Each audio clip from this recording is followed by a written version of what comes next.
जीवन हमें एक मौका देता है, इसलिए जब भी सही कॉलेज चुनने का समय आए तो सिर्फ मंगलायतन यूनिवर्सिटी आपके बेहतरीन भविष्य और सर्वांगीण विकास के लिए।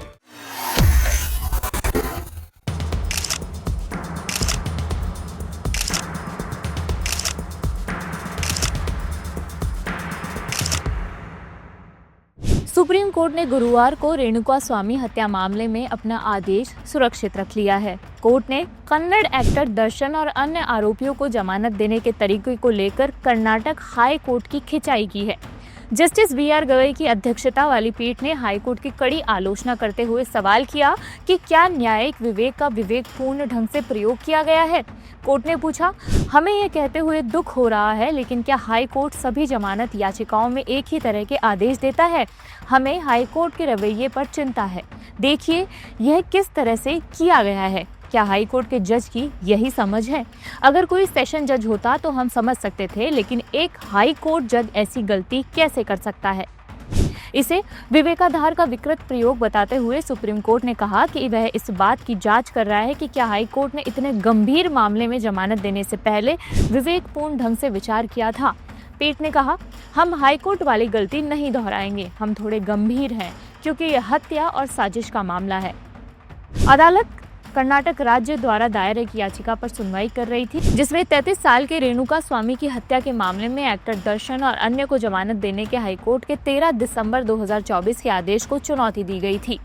सुनवाई के दौरान पीठ ने तीखी टिप्पणियां भी की। सह आरोपी पवित्रा गौड़ा के वकील को संबोधित करते हुए पीठ ने कहा, यह सब आपकी वजह से हुआ। अगर आप नहीं होते तो A2 की इसमें कोई दिलचस्पी नहीं होती। अगर A2 की इसमें कोई दिलचस्पी नहीं होती तो बाकी लोगों की भी इसमें कोई दिलचस्पी नहीं होती।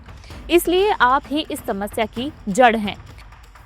वकील ने दलील दी कि उन्हें आपत्तिजनक संदेश मिले थे और अपहरण या हत्या में शामिल आरोपियों से उनका कोई सीधा कॉल रिकॉर्ड नहीं है, लेकिन अदालत ने स्पष्ट किया कि वह सूक्ष्म दलीलों की जांच नहीं कर रही है। पीठ ने आगे कहा, हमें देखना होगा कि अभियोजक पक्ष का मामला विश्वसनीय है या नहीं। अदालत ने यह भी सवाल उठाया कि हाई कोर्ट ने गार्ड के तौर पर काम कर रहे किरण और पुनीत के चश्मदीद गवाहों के बयानों को कैसे खारिज कर दिया। पीठ ने पूछा, हाई कोर्ट ने यह क्यों कहा है कि वे विश्वसनीय गवाह नहीं हैं? हमारा आखिरी सवाल, हाई कोर्ट ने अपने विवेक का इस्तेमाल करते हुए इन दोनों बयानों पर कैसे कार्रवाई की? राज्य सरकार की ओर से पेश सीनियर एडवोकेट सिद्धार्थ लूथरा ने कहा कि call data record, location pin, कपड़ों और गाड़ी पर लगे DNA और अन्य सामग्रियां बयानों का समर्थन करती है। उन्होंने कहा, इन सब की पुष्टि हो चुकी है। पीठ ने एक अभियुक्त से प्राप्त सबूतों पर भी सवाल उठाया है।